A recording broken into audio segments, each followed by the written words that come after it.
Welcome to my channel, guys. This is the Boring Trader here.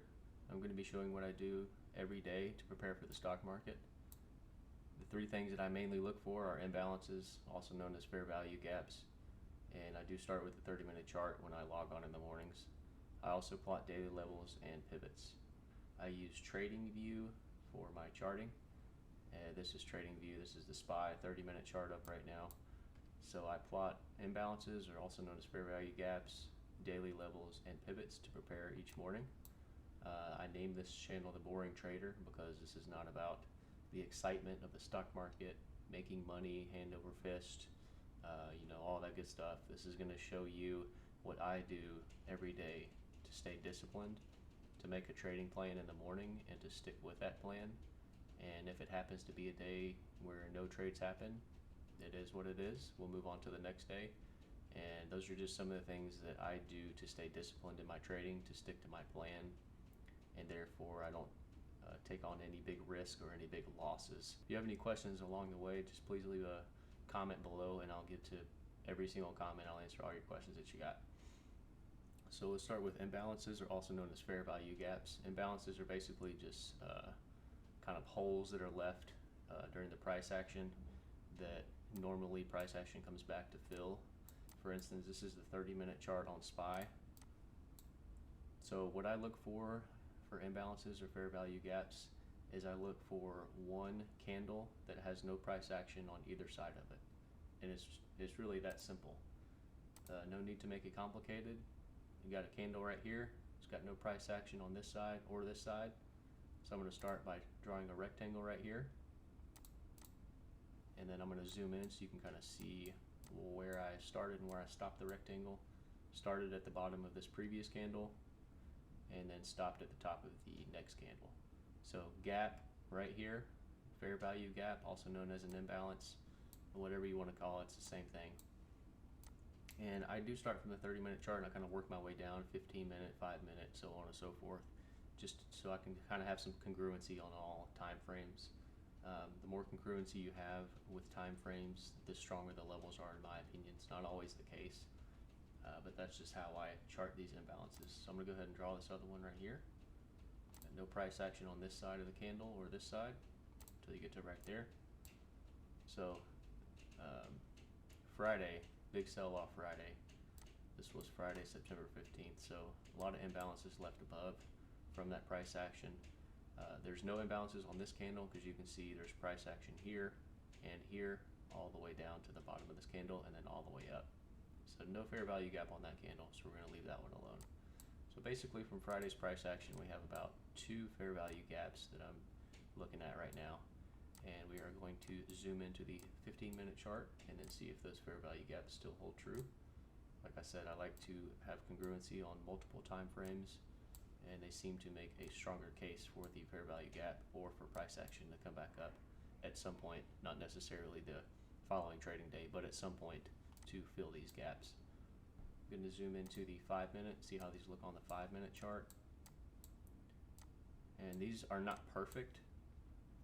Fair value gaps are not perfect. You might have a little overlap between candles, and that's okay.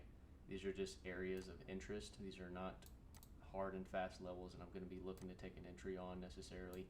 These are just areas of interest that I'm plotting on the chart, and that's how I look for my setups to enter trades, areas of interest. So as you can see, there's a pretty big gap even on the 5-minute chart on this imbalance, and then it kind of works its way down. So I'm going to leave these 2 imbalances alone, and then I'm going to look for a couple of more. I'm going to zoom out back to the 30-minute chart. And I'm looking below the price action for pre-market today to see if there's any gaps below here. So far I see none, and this is going all the way back to last month. All right, so I'm not seeing any big areas of interest as far as fair value gaps below pre-market's price action right now. And then I'm gonna go ahead and look for some above. So we had this high over here from pre-market Friday, came up to almost 450. And there's just a lot of consolidation in this area. Lots of consolidation, not many gaps, not many that I'm going to chart anyway. So as it sits, these are the 2 areas of interest that I'm looking at pre-market here as far as imbalances, also known as fair value gaps, go.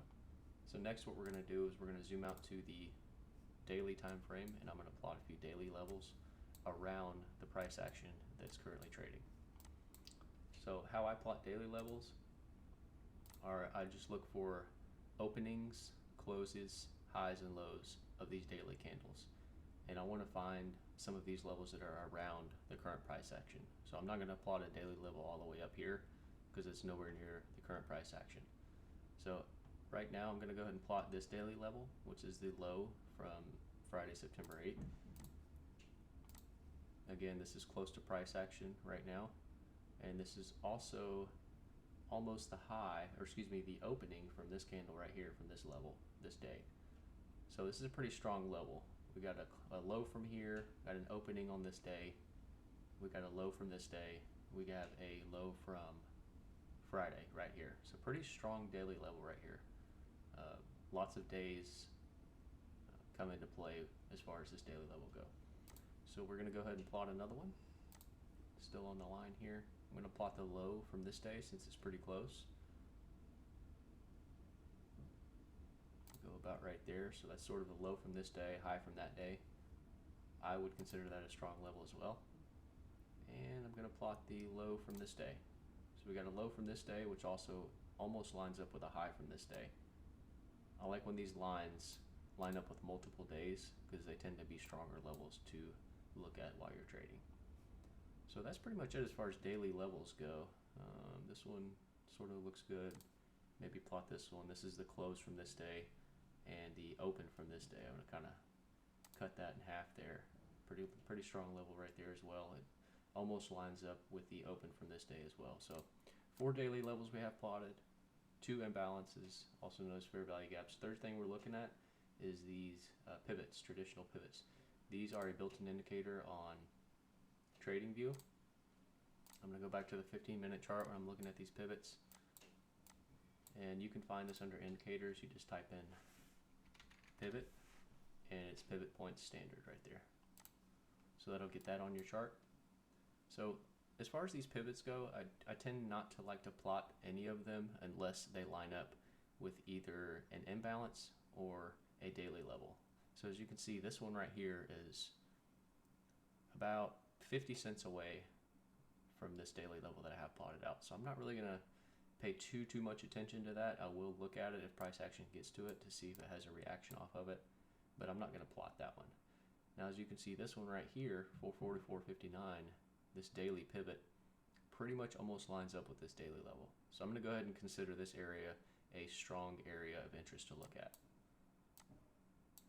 And if we zoom out a little bit, we have another pivot here, another one down here, but these don't really line up with any of my imbalances or daily levels. So I'm going to have them on the chart, but I'm not going to plot them. I'm not going to throw a line on there or anything like that. So this is basically what we have pre-market. I'm going to go ahead and take these pivots off for now, so it's kind of a little bit cleaner. So pre-market here, big sell-off Friday, lots of consolidation down here at this 443.50 level, a little bit of a push down pre-market, and we almost hit this daily level down here, 442. So 442.20, that's right down here. This was the daily level from the low from this day, high from this day, so on and so forth. The market is actually open. It's 9:32 already. That's another good thing about my strategy, my plan. Even if the market opens, I'm not looking to rush into any trades. I'm just going to wait for my levels, see if they play out, and then go from there. So my plan for today is I'm looking for a reaction off of this daily level, 442.18. But we do have to keep in mind that there is a pivot right below there at 441.70. So it may dip below this level a little bit, maybe have some consolidation for a push up. Another level I'm looking at, strong level right here at 444.50. I'm going to be looking for a possible rejection off of this level. And if it pushes through this level, I'm going to be looking for price action to come back up to these imbalances up here around 448 and 449 to fill these imbalances. Again, it might not happen today. It may take a few days for that to happen. But at some point, these imbalances typically get filled. Now, when I say reaction off of these levels, what I mean is I like to zoom into the 15-minute chart when I'm looking to make a trade. I like to trade off the 15-minute chart, 15-second chart. So what I mean by a reaction at these levels is I want to look for a lower high to form at these levels, meaning price action gets up here, consolidates, maybe has a pullback, forms a lower high, and then moves back down. So we'll go ahead and show you what I mean by that.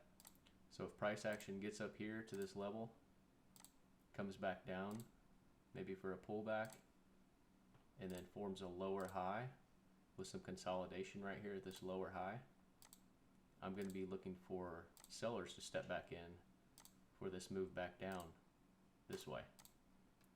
So rejection off the level, pullback, lower high, consolidation, and then for this to make a move back down to maybe the open over here around 443. So that's what I'm going to be looking for as far as this level goes. It's 442.20 down here. I'm basically going to be looking for the exact opposite. I'm going to be looking for price action to come down here, form a higher low, maybe have some consolidation at the higher low on the 15-second chart, consolidation in the green box, and then for this to make its next move higher. So these are the entries I like to take. I'm not going to take any entries at the levels unless they show a clear rejection. In this case, this will be buyers stepping in, some consolidation to form at a higher low, and for this to make the next move up. And the exact opposite with this level. And also one more thing, when I am actively trading, I like to use this indicator that TradingView has as well. It's a free built-in indicator. It's called VRVP. Basically, it just shows you the volume at current price levels. So right here, this is a lot of volume that was conducted right here at 443, as you can tell by the length of this volume bar. And this little red line that forms is called the POC, or the point of control. A lot of the times POC likes to get hit, which means price action will come back to it, maybe have some consolidation, make its next move either up or down. But this is the POC, which is the area where most volume is being conducted on this time frame. It's 10:05 right now. We've had about 35 minutes of price action so far. I like to draw these fair value gaps as trading is happening. So right here around 443, we had this push down, which left a fair value gap. So I went ahead and plotted that as it happened. A second one right here as well. So two very fair value gaps during today's price action. And as you could see, price action did come back up and fill this fair value gap. So as that happens, I take these off the chart. And now price action is coming up and filling this second fair value gap that I had plotted all the way up to 443.50. And as it's doing that, it left another one down here all the way back down to 442.80. So as it creates these fair value gaps on the 15-second chart, I like to plot these along the way like I mentioned, because typically they do like to get filled intraday. So my criteria for entering a trade is very simple. One, is it at a level, first of all? And if you remember, my levels from pre-market were 444.50, 442.20. So it's not at either of those levels. The second thing is, did it make a lower high if it's above, or did it make a higher low if it's below? And that's basically it. This gives me a really clear entry, that way there's no guesswork, and it also gives me a defined stop. And by defined stop, I'll show you what I mean. If we come up here to the level, we form a lower high if I'm taking entry above price action, and we have consolidation at that lower high right here, that's going to be my entry. Now the stop out is also just as easy as the entry. This lower right here is also my stop. So if I take an entry as it makes this lower high right here, and say my entry is right at this level, the stop is going to be that swing high.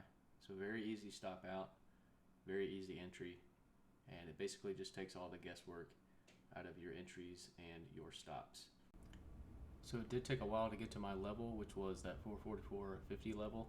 As you can see, we had a nice rejection on the 1 minute chart off of that level. So what I was looking for at this point, I was looking for a lower high to form and for the next leg down off of this level. It did not pan out how I hoped it would. We ended up making a new high right here all the way up to this 444.76 level. So at this point, this trade is no longer valid because the lower high didn't form at my level. And also we're getting close to 12 o'clock, which is normally when I like to shut it down, because 12 to 1, the lunch hour, tends to get kind of slow and choppy price action. The nice thing about this strategy is it keeps you out of bad trades, most importantly. It's not about the wins, it's about avoiding the losses, and sometimes really big losses. So the lower high did not form at the level, therefore I did not take any trades, and it made a new high. So like I said, the trade is no longer valid. I'm going to shut it down. We'll come back tomorrow and we'll do the exact same thing all over again, and hopefully one of the levels works out tomorrow. But like I said before, the strategy is not about having winning days every single day of the week. It's mainly about keeping yourself out of bad losses, coming up with a plan pre-market, and then go ahead sticking with that plan. A day of no trades is definitely better than a losing day, and go ahead and taking a loss that day. So we're going to shut it down today. I'll be uploading more content as this channel grows, and I'll be getting into more details about the overall strategy, and again, I will be answering any questions that you guys may have. So thanks again for watching. Please leave a like on the video if you enjoyed the content. Consider subscribing, and we'll see you next time.